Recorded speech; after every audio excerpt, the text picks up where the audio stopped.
तो दोस्तों नमस्कार, मैं हूं अनिल और रेसलिंग सुपर धमाल में आपका स्वागत है। दोस्तों आपको बता दें कि WWE रेसलमेनिया 41 का आयोजन अप्रैल 2025 में होगा। रॉयल रंबल के समापन के साथ ही रोड टू रेसलमेनिया अब शुरू हो चुका है। अब WWE अपने साल के सबसे बड़े इवेंट के लिए हाइप बनाने में जुट गया है और कुछ स्टोरी लाइन शुरू भी हो गई है। और वहीं आपको बता दें कि रोमन रेंस इस समय चोट के कारण एक्शन से बाहर हैं और उनकी वापसी को लेकर कोई भी तारीख फिक्स नहीं है।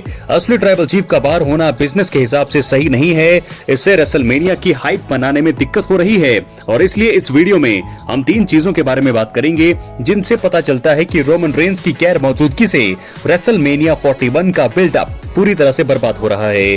दोस्तों इसलिए वीडियो के अंत तक बने रहें और अगर आप चैनल पर नए हैं सब्सक्राइब करने के बाद ऑल पर क्लिक करें क्योंकि फ्री है और यहाँ आपको हर प्रकार की रेसलिंग जगत से जुड़ी हुई तमाम जानकारी मिलती है। तो चलिए दोस्तों बात करते हैं सबसे पहले कारण का।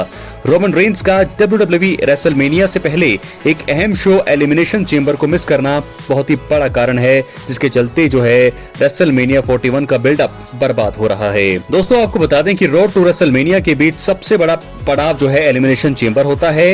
इसके लिए साल के सबसे बड़े शो के लिए नींव रखी जाती है। रोमन रेंस पिछले साल इस इवेंट का हिस्सा नहीं थे, लेकिन सेथ रॉलिंस और कोडी रोड्स ने स्टोरी को आगे बढ़ाया था। उस समय काफी ज्यादा हाइप थी और रोमन की कमी नहीं खली। अभी रोमन रेंस एक्शन से दूर हैं और लग रहा है कि वो एलिमिनेशन चेंबर 2025 को मिस करेंगे। रोमन रेंस WWE के सबसे बड़े सुपरस्टार हैं और वो प्रीमियम लाइव इवेंट द्वारा ही रेसलमेनिया 41 जैसे शो को हाइप करने नहीं आ पाएंगे, तो इससे बिजनेस के मामले में काफी ज्यादा नुकसान होगा। रोमन को एलिमिनेशन चेंबर का हिस्सा बनाना चाहिए था, लेकिन मौजूदा प्लान्स को देखकर ये अब बेहद ही मुश्किल महसूस हो रहा है। इससे कहीं ना कहीं रेसलमेनिया का बिल्डअप बर्बाद हो रहा है और ये बहुत बड़ा कारण मुझे लगता है, क्योंकि एलिमिनेशन चेंबर के बाद सिर्फ सीधा ही आपको बता दें कि रेसलमेनिया है। इसके बाद बात करेंगे दूसरे कारण का। WWE में रोमन रेंस की स्टोरी को लेकर पूरी हाइप खत्म होती जा रही है। आपको बता दें रोमन रेंस जो है जब रॉयल रंबल मुकाबले से बाहर हुए थे तो उनके साथ सेथ रॉलिंस और CM पंक जो हैं दोनों ही एलिमिनेट हो गए थे। कुछ देर बाद CM पंक हुए, लेकिन उनके साथ हुए सेथ रॉलिंस एलिमिनेट। इसके बाद रोमन और पंक के बीच बहस हुई। सेथ रॉलिंस ने असली ट्राइबल चीफ यानी कि रोमन रेंस पर 2 स्टॉम्प लगाए। इसके बाद रॉलिंस और पंक के बीच ब्रॉल हुआ। यहाँ से WWE ने ट्रिपल थ्रेट मुकाबले के संकेत दिए। रॉयल रंबल विजेताओं के अलावा इन तीनों का स्टोरी लाइन एंगल सबसे ज्यादा चर्चा का विषय रहा। इन्हें लेकर हाइप थी और लगा था कि रेसलमेनिया का बिल्डअप तीनों के द्वारा कुछ खास अंदाज में आगे बढ़ाया जाएगा, लेकिन ऐसा रोमन रेंस अब मौजूद नहीं है और इससे स्टोरी पर जो है पूरी तरह से बहुत ही बुरा असर पड़ता हुआ अब नजर आ रहा है। तो वहीं आपको बता दें कि फिलहाल रोमन जब वापसी करेंगे तो उनके पास अपनी स्टोरी बिल्ड करने के लिए बहुत ही कम समय होगा।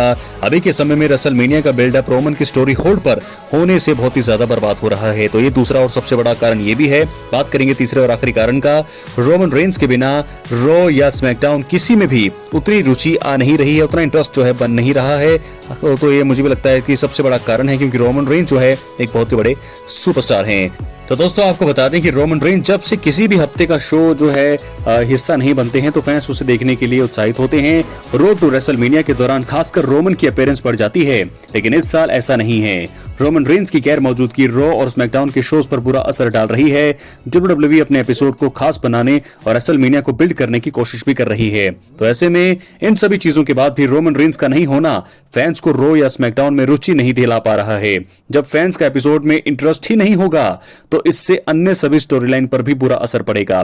सिर्फ रोमन की स्टोरी ही नहीं बल्कि उनके अलावा चल रही सभी स्टोरी फैंस के बीच उतनी चर्चा का विषय नहीं बन पाएंगी। इसी वजह से रोमन का नहीं आना और हफ्ते के शोज यानी कि रॉ या स्मैकडाउन से दूर रहना रेसलमेनिया के लिए और रेसलमेनिया के लिए और उससे पहले हाइप बनाने में दिक्कत दे रहा है। तो दोस्तों इस प्रकार 3 बड़ी चीजें बताई है मैंने आपको जिनसे पता चल रहा है कि रोमन रेंस की गैर मौजूदगी से WWE रेसलमेनिया 41 का बिल्डअप बर्बाद हो रहा है। फिलहाल ट्रिपल थ्रेट मुकाबला क्या होगा, सबसे बड़ा सवाल यही है। बिग मैच कंफर्म मुझे लगता है ट्रिपल थ्रेट मुकाबले में रोमन रेंस, CM पंक और सेथ रॉलिंस। बिल्डअप पूरी तरह से अभी तो नहीं है, लेकिन ये बना था रॉयल रंबल के बाद। लेकिन जब रोमन रेंस वापसी करेंगे तभी मुझे लगता है कि यहां पर तड़का लगेगा, इस मुकाबले में 4 चांद लगेंगे। लेकिन क्या रेसलमेनिया 41 से पहले रोमन रेंस की वापसी एलिमिनेशन चेंबर या उसके बाद होगी, बहुत बड़ा सवाल है। अपनी राय कमेंट बॉक्स में जरूर दें। बहुत बहुत धन्यवाद।